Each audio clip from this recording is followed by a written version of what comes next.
മിശിഹായിൽ പ്രിയമുള്ള സഹോദരി സഹോദരന്മാരെ, പ്രിയമക്കളെ, ഈ പ്രഭാതത്തിൽ 1 യോഹന്നാൻ 4:7 നമുക്ക് ധ്യാനിക്കാം.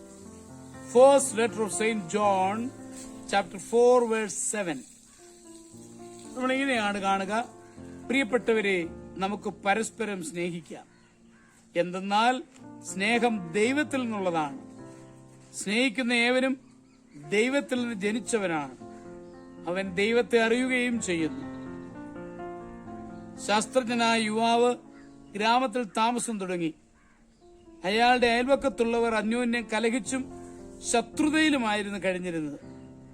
അവർ സ്വാർത്ഥതയും അഹങ്കാരവും കൈമുതലാക്കി ജീവിച്ചു. എന്നിട്ടും ശാസ്ത്രജ്ഞനെ അവരാരും വെറുത്തില്ല. കാരണം അദ്ദേഹത്തിൽ നിന്ന് എന്തെങ്കിലും നേട്ടം ലഭിക്കുമെന്ന് അവർ പ്രതീക്ഷിച്ചു.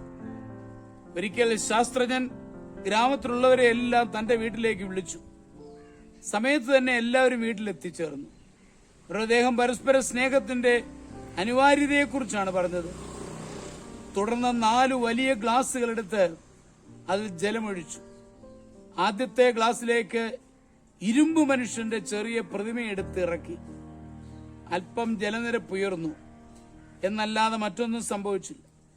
പിന്നെ അദ്ദേഹം കളിമണ്ണ് കൊണ്ടുള്ള മനുഷ്യപ്രതിമയെടുത്ത് രണ്ടാമത്തെ ഗ്ലാസ്സിലെ വെള്ളത്തിൽ ഇറക്കി. അത് വെള്ളവുമായി ചേർന്ന് ജലത്തിന് നിറവ്യത്യാസം വന്നു. മൂന്നാമതായി പഞ്ഞുകൊണ്ട് നിർമ്മിച്ച മനുഷ്യരൂപം എടുത്ത് അദ്ദേഹം വെള്ളത്തിലേക്ക് താഴ്ത്തി. അത് സ്വയം വീർത്ത് വേറെ ഏതോ രൂപമായി മാറി. അതുകൊണ്ട് ആളുകൾ ചിരിക്കാൻ തുടങ്ങി.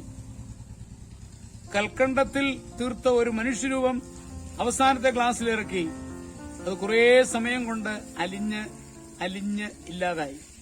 കൗതുകപൂർവ്വം ശ്രദ്ധിച്ചുകൊണ്ടിരുന്നവരോട് ശാസ്ത്രജ്ഞൻ വിശദീകരിച്ചു. ആദ്യത്തെ ഗ്ലാസ്സിലിട്ടത് ഇരുമ്പിൽ നിർമ്മിച്ച മനുഷ്യരൂപമായിരുന്നു. നിങ്ങൾ ശ്രദ്ധിച്ചില്ലേ?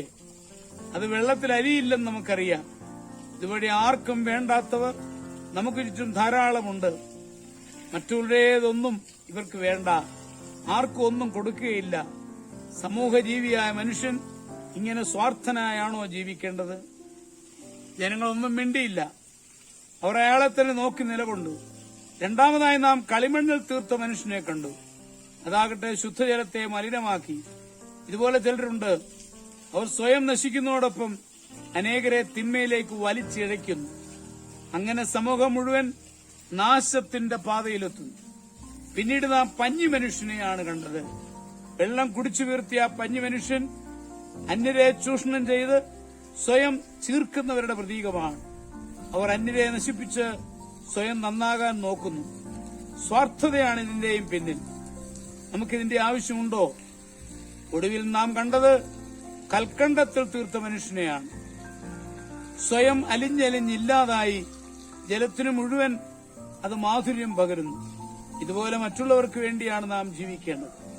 എങ്കിൽ നമ്മുടെ ജീവിതം അനേകർക്ക് പ്രയോജനകരമായി തീരും. ആ വാക്കുകൾ നാട്ടുകാർ ഉൾക്കൊണ്ടു. അവർ അന്ന് തന്നെ പകയും വിദ്വേരോധവും അവസാനിപ്പിച്ചു.